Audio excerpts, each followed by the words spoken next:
is Notsam Wrestling. Introducing your host from New York, here is Sam Roberts. It's days like today that make it a pleasure to host a wrestling podcast. There are many, many Mondays when I come to you and I have to find the energy. I'm sitting around, I'm on the couch, I'm watching, sometimes I'll be watching old wrestling, sometimes I'll just have to get a ton of cold brew in my system, whatever I need to do to get myself all jazzed up about wrestling, because there are some moments where you're looking at what's going on any given day and you're just like, I can't sit here and for the next hour talk about my wrestling fandom. And then you go, well, let me watch this episode of WWE Superstars from 1993 and drink a large Dunkin' Donuts coffee. And okay, yep, no, we're good. We're good. But today, this afternoon, whenever you're listening to this, it's not necessary. Because here's something that I feel like the WWE likes to do. And I don't know if they like to do it just because they don't even know they're doing it. Maybe it's something like inherent in them. You know, it's one of those sort of you ever meet somebody who's like self-sabotaging? Not that the WWE is self-sabotaging, but somebody that is self-destructive, hell-bent on making everything bad, and you're like, you could stop this all yourself, but there's just something, their depression or a sense of loss of control exercises itself by ruining their own life for no reason in particular.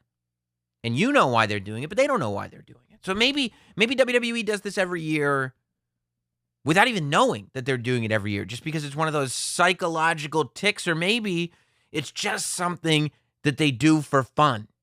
But it feels like, and I felt it going into Fastlane.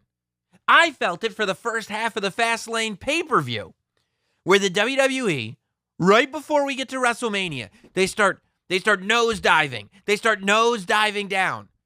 And you're sitting there, and you're a passenger on the plane, and you got your head between your knees, and you're putting your oxygen mask on first, even though your kid is like, I know they said in the video to put yours on first, but I'm your kid. And you're like, shut up.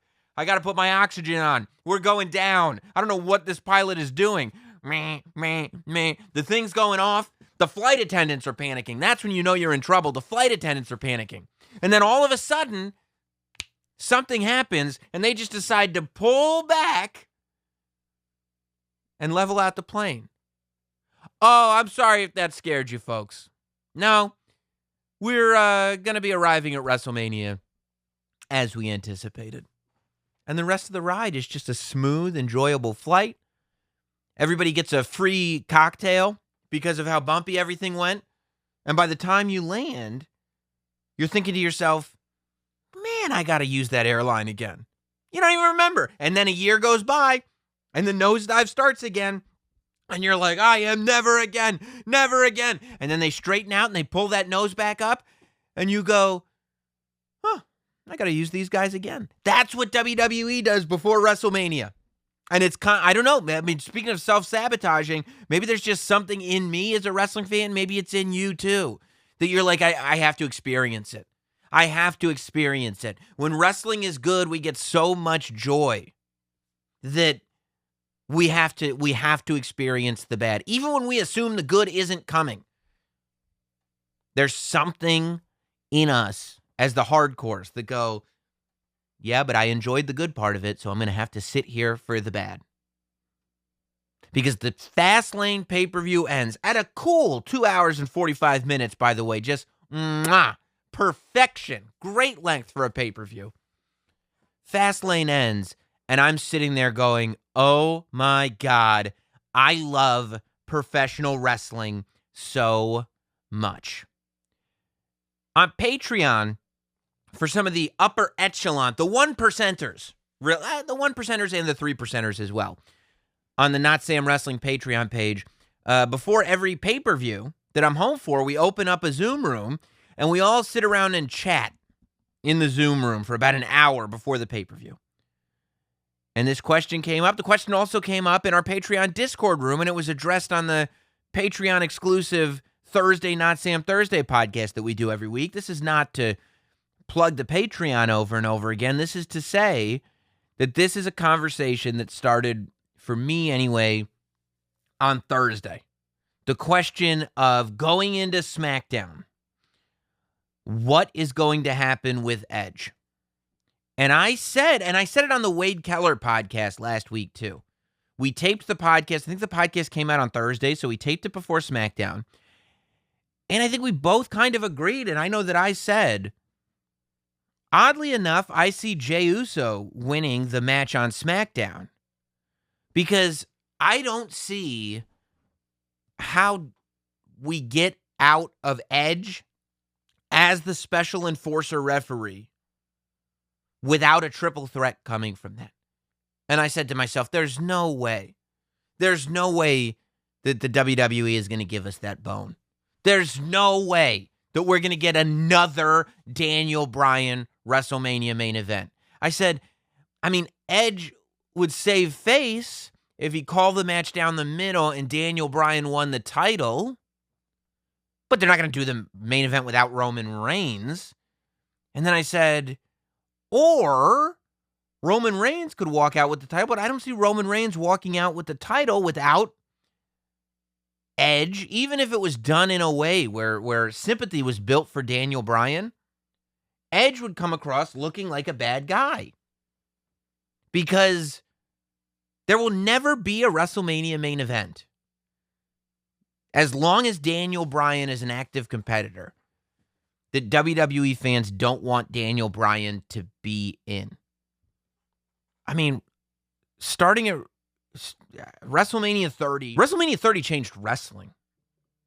Daniel Bryan being in that main event and getting that moment, it changed wrestling.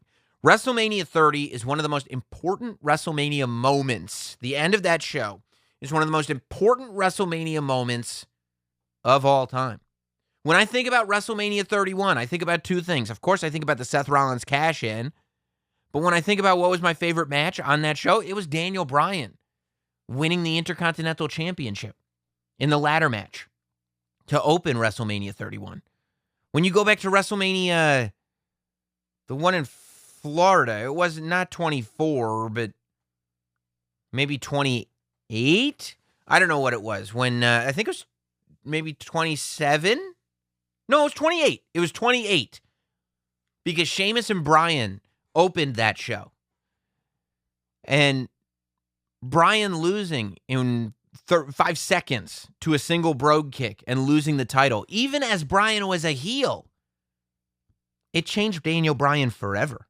Because that's when fans decided that Daniel Bryan was not in the WWE to put people over. Daniel Bryan was in the WWE to change the WWE. The same way Bret Hart and Shawn Michaels changed the perception of what superstars in the WWE could do in 1992 and 1993. It started before that, 1991. 1990, when you're looking at the Hart Foundation and Demolition, is Daniel Bryan was put in the WWE to do that again.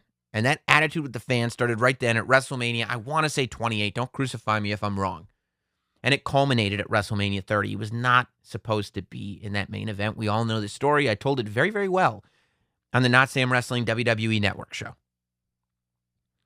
But I said, even if Edge were to, like, if Roman Reigns were to do something cheap and Edge were to save Daniel Bryan from getting a beatdown and kind of like been there to protect Bryan, but Roman still wins, fans would not be sitting there going like, all right, even if Daniel Bryan would have been like The Rock raising Roman Reigns' hand at that Royal Rumble.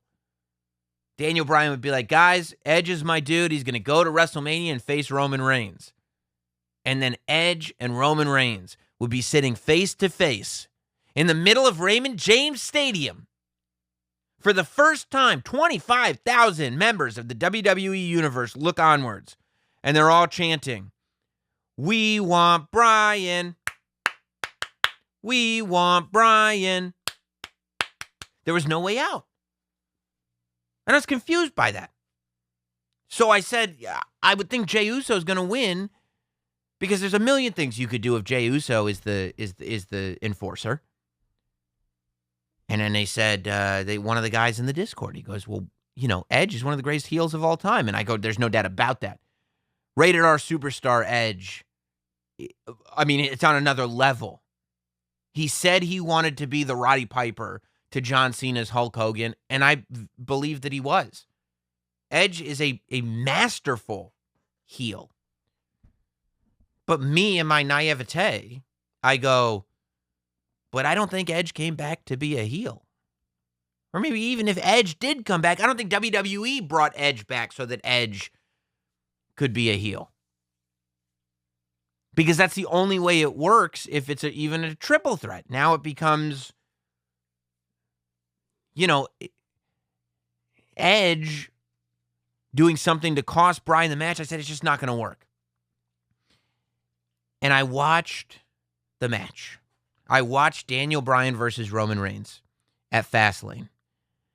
And first of all, the match itself, it's just operating on a completely other level. The psychology in the match, the story in the match. And it's not just those moments of like submissions on and the facial expression tells the whole story. It's the entire pace of the entire match, start to finish. I mean, I could have watched Daniel Bryan trying to lure Roman Reigns into a grappling match for 30 minutes straight. I could have watched it all night long. It was just so good. Daniel Bryan's awareness of limbs. I wish Daniel had done that thing where he got on the ground, where he got his back on the ground and was fighting from his back. To the untrained eye going like, well, that's dumb. He's already laying down, not realizing that Bryan, because he's giving up power and he's giving up height and he's giving up reach, is actually going to be able to control the situation from down there.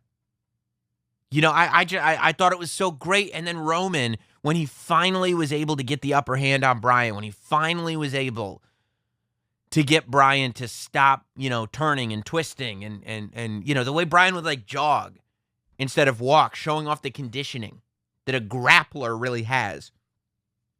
And then when Roman Reigns, in the Act 2 of the match, when he finally gets control and he just starts power moves, just unleashing, just thrusting and punching and hitting and kicking and throwing, turning an armbar into a power bomb, doing everything that he can to use his advantage, the same way Bryan has this unbelievable skill set. And the way Bryan, and I'm so glad that Michael Cole brought it up on commentary in the beginning of the match. I thought it was awesome on Friday when Daniel Bryan says that Roman's never tapped out because Roman has not spent any considerable amount of time on the mat with elite mat grapplers. Because anybody that spent that kind of time with elite mat grapplers taps out. All of them do. Nobody who fights real competition doesn't tap.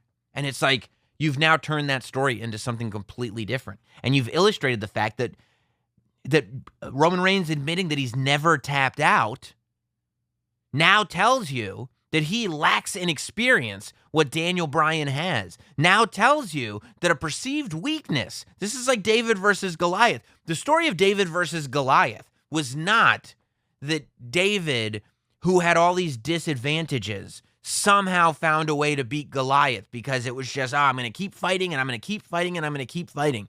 The real story of David versus Goliath is the fact that all of the advantages that David had over Goliath were overlooked.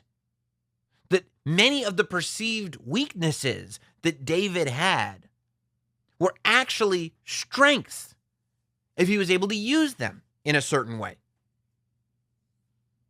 That is the story of Daniel Bryan and Roman Reigns.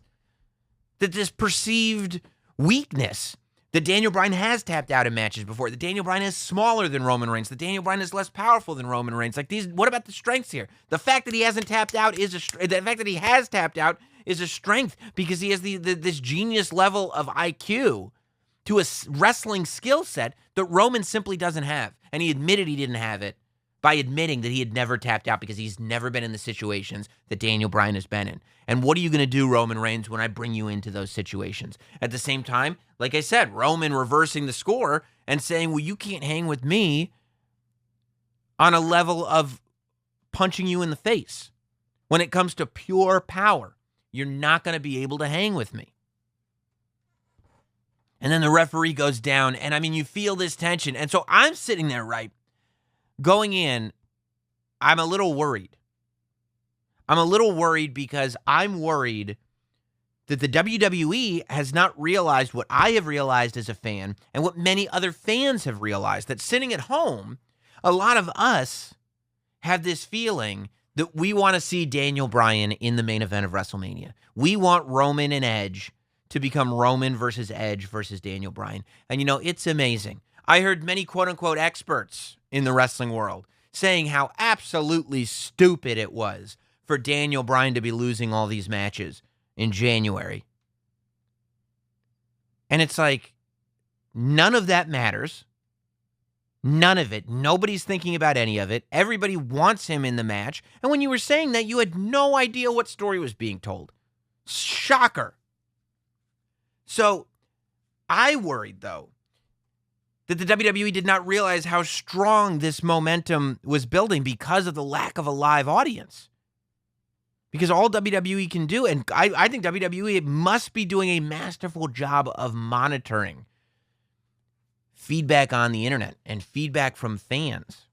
Because it seems like they are listening without even getting to audibly hear the voices of the fans. Or maybe some of these moments are just becoming, maybe I'm giving too much credit to WWE. It's probably the other way around. I don't think that we're so well trained as wrestling fans that it's Pavlovian. I think that they're, in this case, reacting to a true thing. That they picked up on that.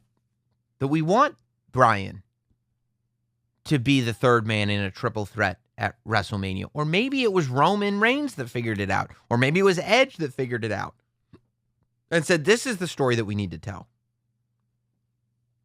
Because somewhere along the line, and that's what concerned me, that the WWE would not be aware of this, that they would go ahead and book Roman Reigns versus Edge, and they would get to Tampa and have a really unpleasant realization that the fans were missing something in this main event match.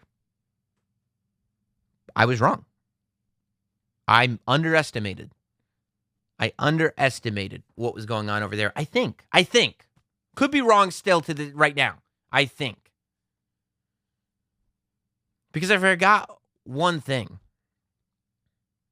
Edge returned to the WWE not because he needed a paycheck. I mean, he lives up in the mountains. Like, he lives within his means. Not because he wanted another shot at the glory. Edge returned to the WWE to tell great stories. And not every story has to be Edge is the man. And Edge knows that more than anybody. And that was evident tonight at Fastlane.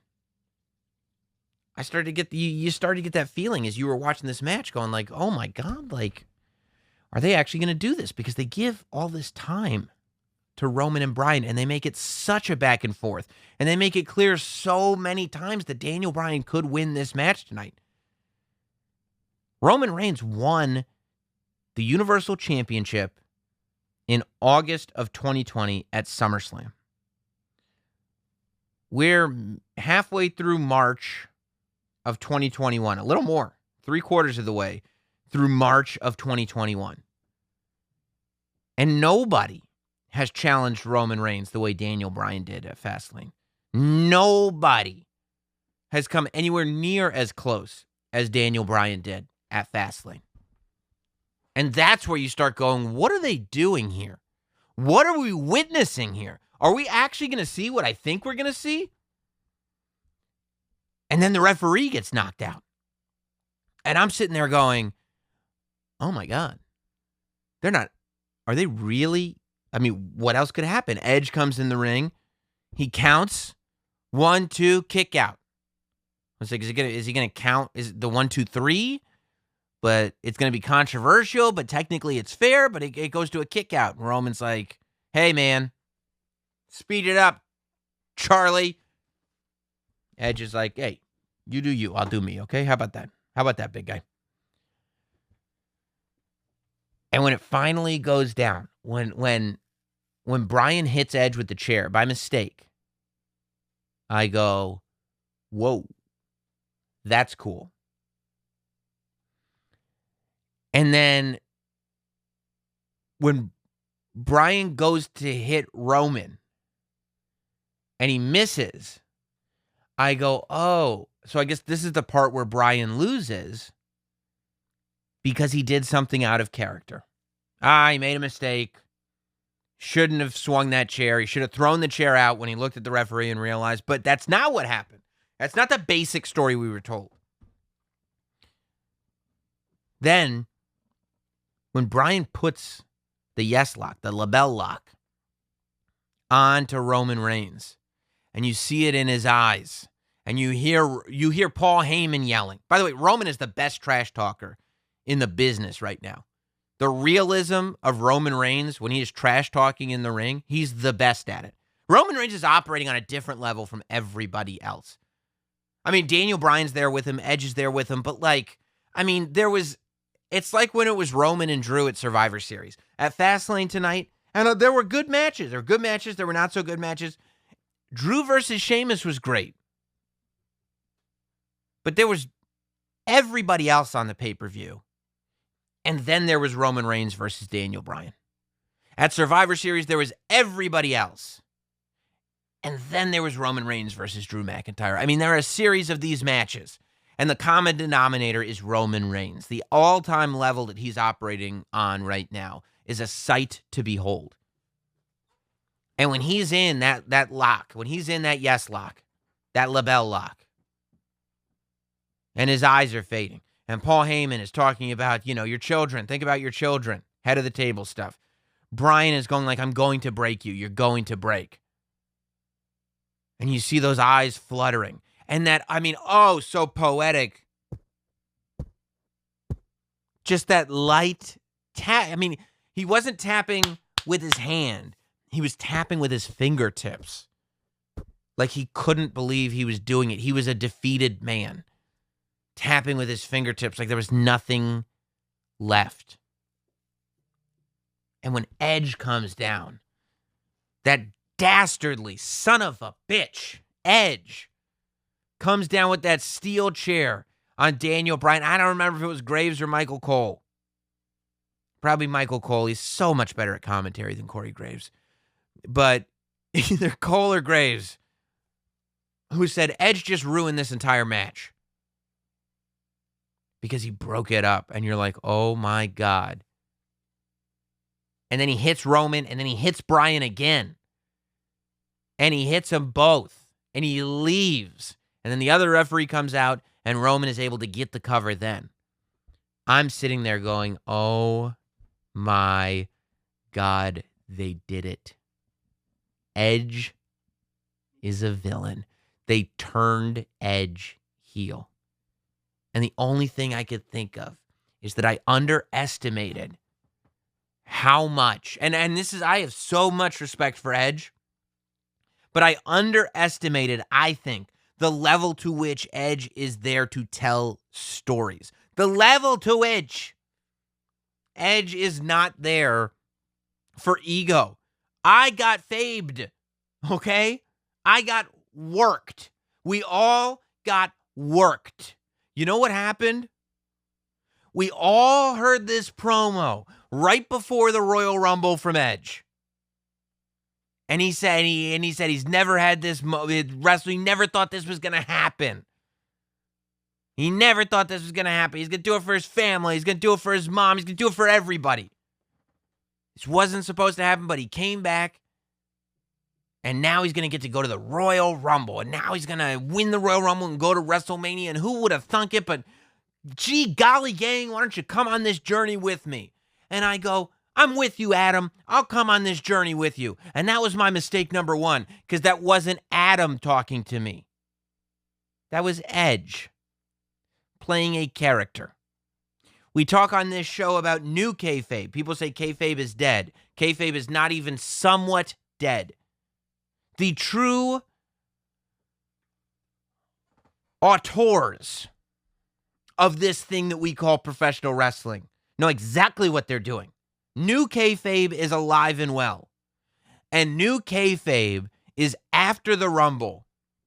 Edge, in interviews, not in promos, in quote-unquote out-of-character interviews, saying things like, well, boy, I don't know what ride we're on, but I'm trying not to overthink it, and I'm trying to just go on this ride. Boy, oh gee, golly, Edge, that sure sounds great. Isn't it fun? I bought it. Hook, line, and sinker. Hey, man, I don't know what's happening, because, again, I thought that was Adam talking.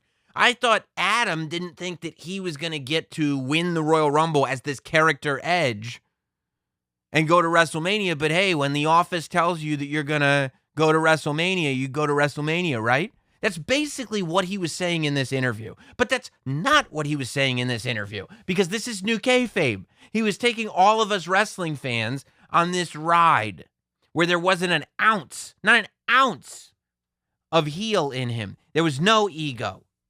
It was just, come on, gang. Can you believe this is even happening? And then he goes and he talks about how it's going to be really cool wrestling Jey Uso because it's a generational thing. And like you feel like you're like, yeah, you can't help but be enthusiastic for the amazing story of Adam Copeland, of Edge, one of our favorites growing up, who's now done the impossible and he's back.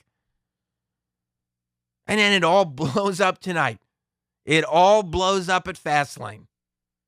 He takes all of that goodwill and he realizes, gotcha, it worked. And now that heel turn just means so much more.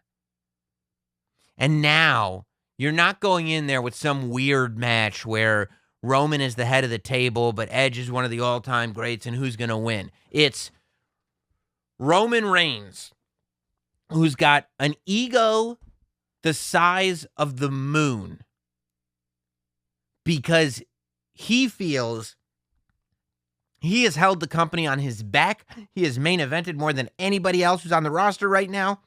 He's the man. He's Jordan. He's Michael Jordan. You have Edge now, who, forget about the moon, has an ego the size of a planet. He's the Undertaker on Joe Rogan going like, yeah, you're the king of all these soft kids that are around here now, but I'm Edge. I'm a legend. I'm a Hall of Famer already. I'm not a future Hall of Famer. I'm a Hall of Famer already. And I'm about to be the Universal Champion at WrestleMania. You know why I'm main eventing WrestleMania? Because I'm bigger than all of you. Because I'm Edge. And then you have Daniel Bryan, who's going, guys, I know you guys are arguing about who's better and generational and everything, but I should mention, I'm the best wrestler on the planet. So I don't know. And they're like, yeah, right. Who thinks that? Oh, all these people. And that's when 25,000 people go, yes, yes, yes, yes. Now, it's not official. The match hasn't been signed. We haven't been said, hey, we've got a triple threat at WrestleMania now. We're going into WrestleMania 37. Triple threat, Edge, Roman, Bryan. But you would have to believe that it's inevitable at this point. I don't see any other way that this match is going. And quite frankly, we've got 3 episodes of SmackDown. 3 episodes of SmackDown before WrestleMania. I don't know what story gets told over those 3 episodes of SmackDown. But there's a humdinger of a chance that Daniel Bryan is going to walk out with the WWE Championship again. Now, look, there's also a humdinger of a chance that Roman Reigns keeps the title, or maybe Edge starts to... who is Edge? Who is this Edge? Is this Edge that's grateful, that can't believe he's getting this other opportunity? Is this Edge brooding Edge, who I think I know? Is this Edge reeking of awesomeness? Is this Edge a rated R superstar who has live sex celebrations? Is this the ultimate opportunist Edge? Or is this some weird, evil, egotistical amalgamation of all of those parts that is not ready to conceive of the fact that there could be people this generation that are not only better than him now, that were better than him then. I don't know yet.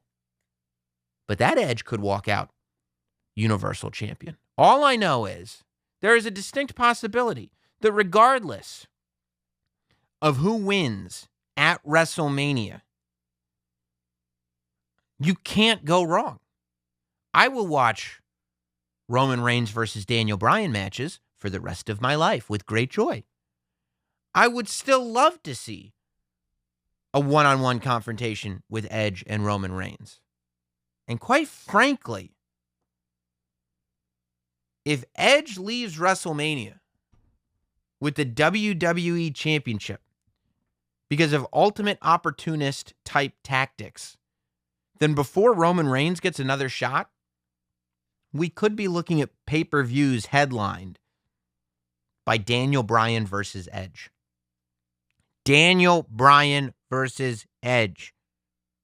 Dude, what are we living through right now? Amazing ending to a pay-per-view. Amazing ending to Fastlane. And I can't wait to see where it's going to go. Some other headlines coming out of Fastlane. Of course, Drew and Sheamus just beat the ever-loving snot out of each other. Drew and Sheamus, they were up in the Thunderdome. They were on the second level. They had explosions that actually worked. It was an incredible sight to be seen. Unbelievable.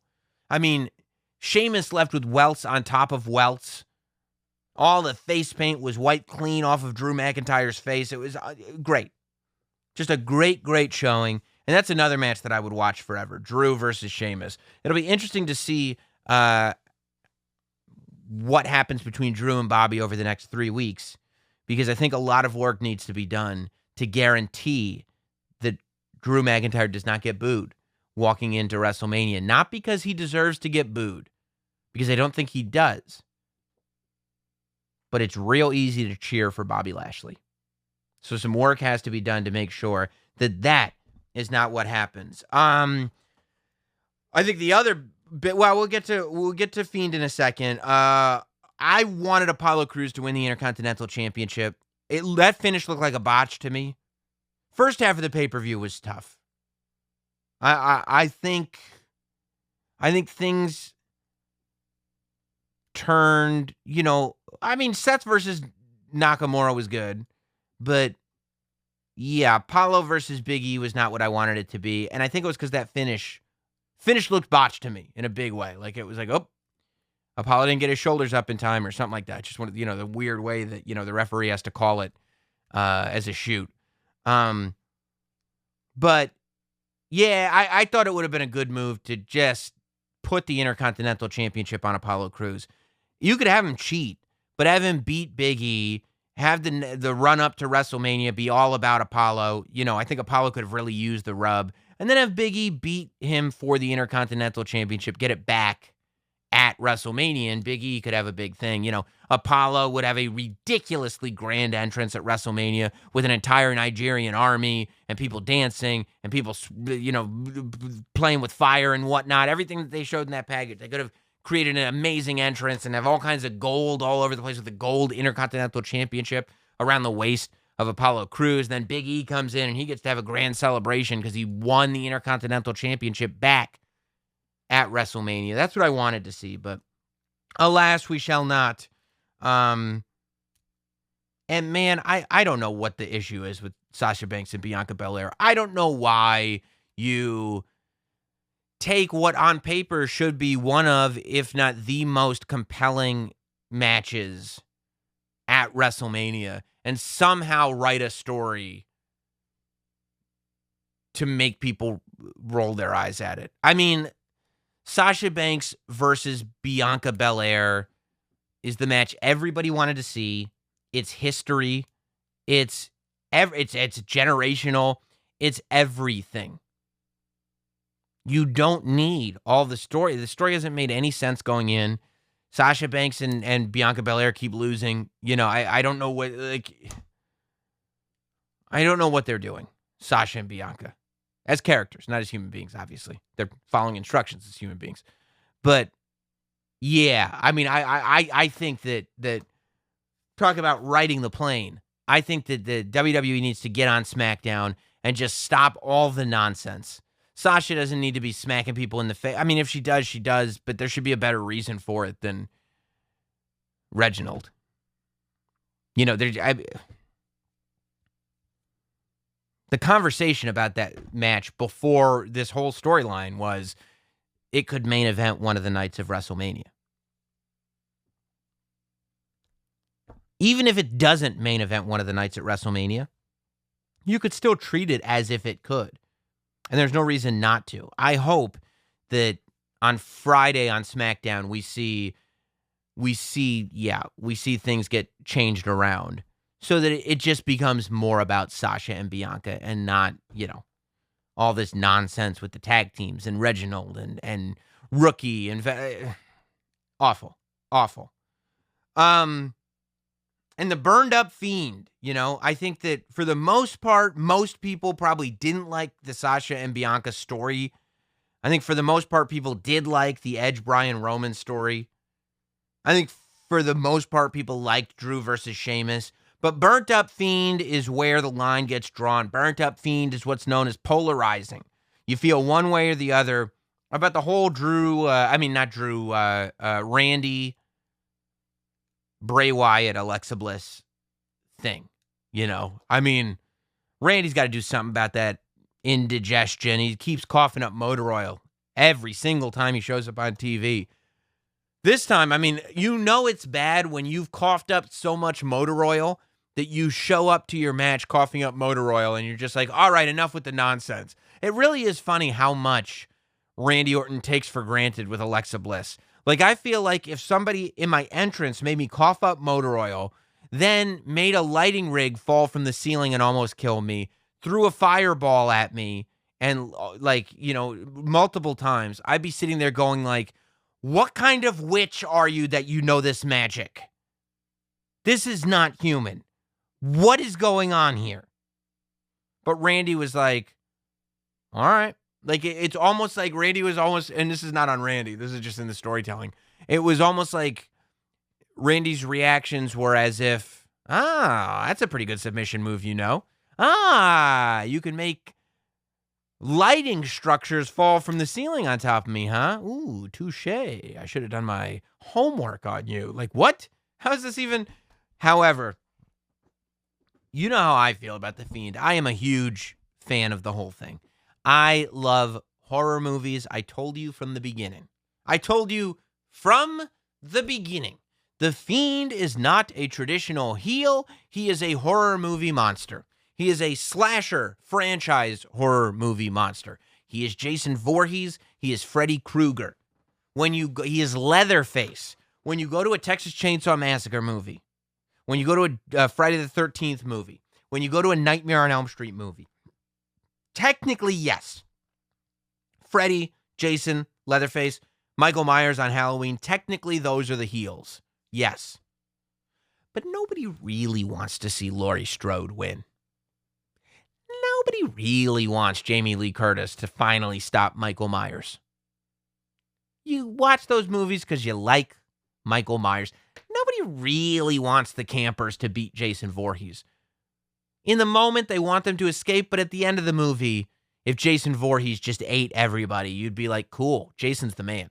Because you're going to see Jason Voorhees. That's the draw. That's why when it comes to like Friday the 13th, there are 11 movies and a remake. There's only one character that remains in all 12 of those movies. And it's not a camper that everybody loved. It's not one of the baby faces, quote unquote. It's Jason Voorhees.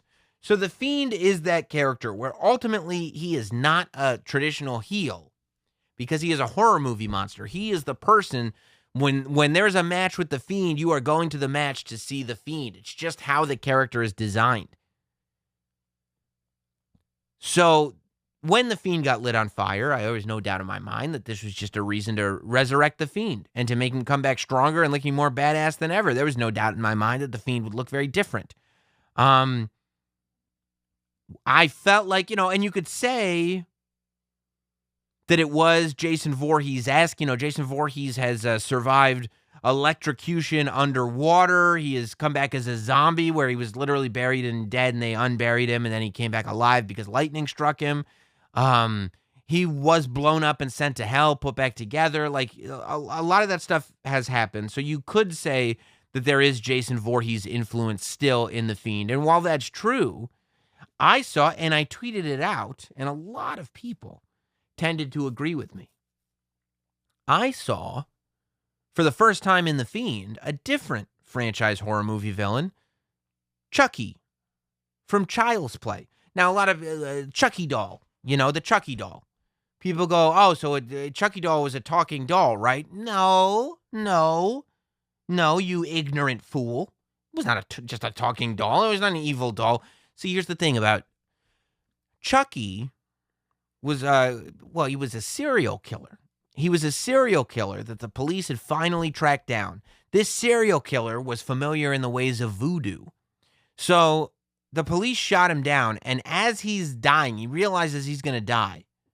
He gets a Chucky doll because he's in a toy store that's closed one night, and he gets a Chucky, a good guy's doll, and he transfers his soul into the doll. So the reason the doll is a killer is because the doll has a serial killer's soul that's been transferred into it.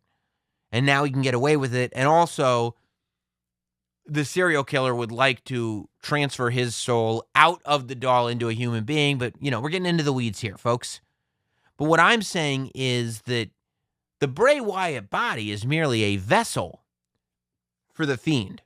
If you watch the first Child's Play movie, they burn the Chucky doll. I tweeted at Notsam a photo of burnt Chucky coming back from the dead when they all thought he was dead to attack the people who were trying to kill him. And he looked very much like the Fiend. I believe there was quite a bit of inspiration from Chucky in this version of the Fiend. But I thought it was badass. I love this version of the Fiend. I wonder how it's going to play out in a wrestling match. Obviously, I would imagine we're going to get burnt up Fiend versus Randy Orton at WrestleMania. But yeah, I thought, and interestingly enough, not 100%, but with the more green eyes, with the kind of pale makeup on the face of Alexa Bliss, a little bit more doll-like, you could kind of see that Alexa was starting to maybe resemble Tiffany from the Child's Play series. Of course, the love interest of Chucky, also a doll. There's stuff to it. But look, you have to look at this Fiend character the way you look at horror movie monsters. Because that's what the Fiend always has been. And he's never claimed to be anything else.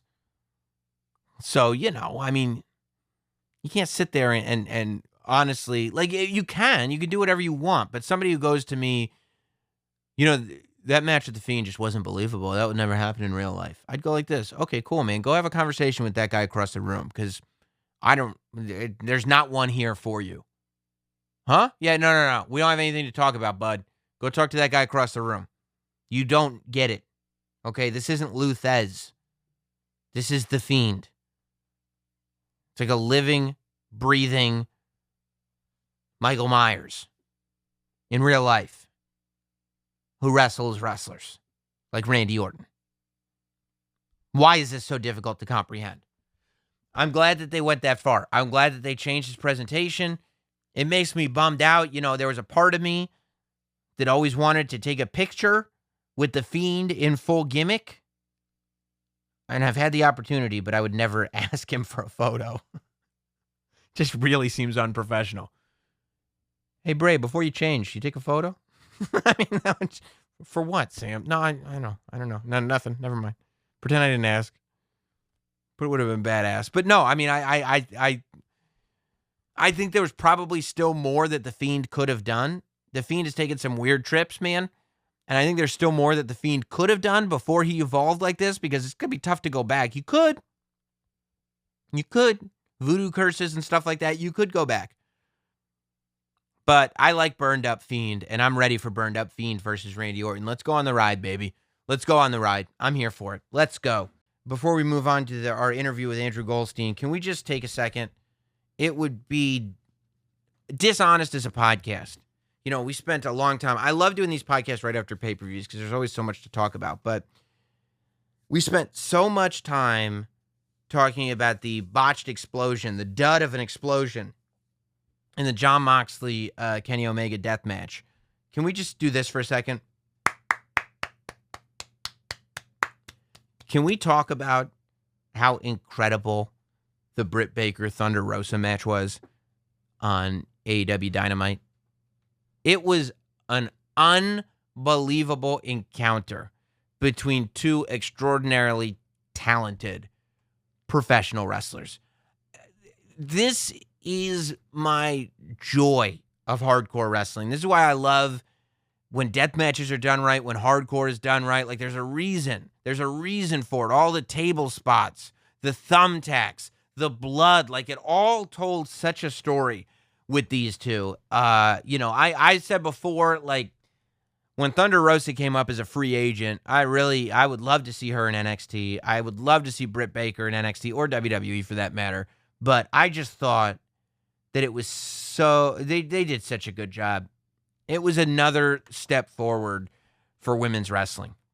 It's certainly, that match has got to be the end of people kind of besmirching the name of AEW's women's division. Because they go, all right, say what you want about the women's division, but we're going to go ahead and put on this unsanctioned match. And it's going to go in the pantheon of great women's wrestling matches. It was unbelievable. I mean, the ending made me cringe when she drove her head first through that table and everything. But, it's part of it. You're going on the journey. I think everybody around that should be so proud of it. And I also think that as people who talk about wrestling, we have to be able to do both here. We have to be able to if we find joy in the mishap of something going wrong, we also, just as human beings, have to be able to have so much joy in something going so right. That's a match that I would show anybody. They did such a good job. There are two great things on that show. That match and MJF's promo was so good. Even by MJF's already high standards, it was amazing. But if you haven't watched the Britt Baker Thunder Rosa match, make sure that you go back and watch the Britt Baker Thunder Rosa match, because it was out of this world good. Unbelievable. They announced a couple of things happened. These are little internet rumors, but the internet noticed that there was a couple of things with the Hall of Fame. WWE Network put up a collection, a Daniel Bryan collection that said WWE Hall of Fame 2021 inductee Daniel Bryan. But I think most people just think it was a mistake. I think it's happened before. I think Marsh in our Patreon Discord was saying that it happened with R-Truth last year. So, yeah, I think that's just one of those things that happened. But interestingly enough, and I don't know anything about it, but Batista, I guess, is no longer on the list of people going into the 2020-2021 Hall of Fame class, which I would love to know why. I'm sure we'll get more information in the coming days or within the next week or so. But Eric Bischoff was added to the class. So now the class of 2021 that will be going in the same day as 2020 is not only Molly Holly, but also Eric Bischoff, who I think is so deserving of going into the Hall of Fame on multiple levels. Eric Bischoff, as a promoter, I think that now we're years removed from Nitro. And, I feel like when WCW's demise was still fresh, there was a feeling of gloating happening with the WWE fans, and I think that that's fine. I'm one of them. But it was also the image of WCW in their final years was fresh in our memories. WCW in its final years was absolutely terrible. But the fact is, and WCW in 1995 and before that, the first half of the 90s was also just abysmal, horrible. But the fact is that WCW in 1996, 1997, and 1998 pushed wrestling forward in a way that really, I don't know if we'd be at the point that we were at today if not for what Eric Bischoff was doing with Monday Nitro. Monday Nitro forced WWE's hand. I think enough time has passed that we really need to look at it. First, I made the argument again on the Notsam Wrestling WWE Network show. It truly was, you could say that he got the idea from ECW. And if he got the idea from ECW, then that's still fine. Because he still is the one that brought it to sort of a mainstream American cable audience, international audience as well, when he brought all the cruiserweights in. And he just let them do their thing. Still to this day, WWE hasn't done that. I don't think AEW does that. I don't think Impact did it. Impact had, the X Division and everything. But when you're just like, no, we're bringing in Rey Mysterio. We're bringing in Psychosis. We're bringing in Juventud Guerrero. We're bringing in La Parka. We're bringing in El Effin Dandy. We're bringing in Super Calo. We're bringing in Damien 666. We're bringing everybody in. And Eddie Guerrero, Dean Malenko, Lionheart Chris Jericho. And we're just going to let them go out there and do their thing. I think that the cruiserweights impacted so much of today's top-tier talent. And if you look at the style of wrestling that is done today, especially outside of the WWE, the impact that the cruiserweight division had is all over it. And let's be honest, it's a bunch of kids. Anybody who's in their 30 was a kid in the 90s watching the cruiserweights on WCW, especially if they weren't the biggest guy in the world. And they were sitting there doing backyard wrestling, and they were like, well, I can't do big, giant, 7-foot tall stuff, but I can learn how to do some of that Rey Mysterio stuff. I can figure out how to do some of that Juventud Guerrera stuff, poorly, but I'll still figure out how to do it. And you work on it and you work on it, and you see what's happened now with so much mainstream talent. And then you go into the NWO and the realism of the NWO and how successful it was and how he just went with it. And the anti-hero thing that the NWO really was. And, being the on-screen showrunner that was a heel and just everything. Just putting it all on the table. Even announcing the results of the competitor's program in advance. Just really taking shots, really going to battle, creating controversy, making a show that people were going to talk about.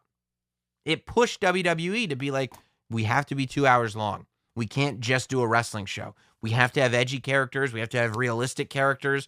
We have to have moments that people will not believe happened, and that stuff has to be happening every week. Hugely impactful. Then you go into Eric Bischoff as a talent on air. And while he's not going to go down as one of the great commentators of all time, maybe, it wasn't a bad commentator.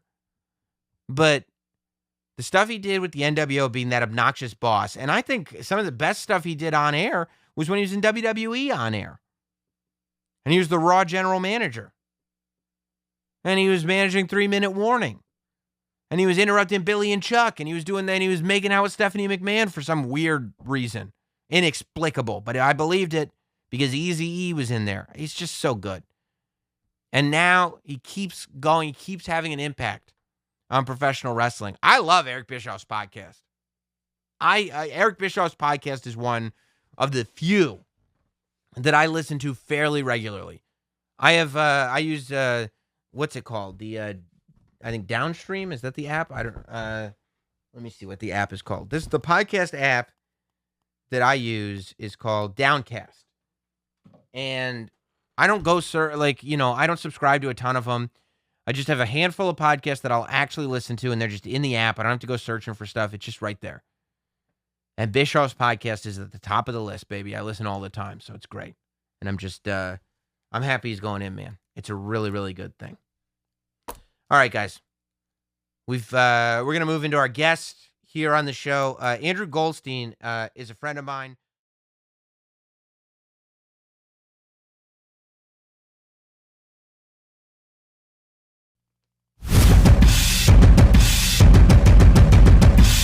Thanks for listening. Follow at Notsam on Twitter, Instagram, Facebook, and YouTube. Rate, review, and subscribe. This has been Notsam Wrestling.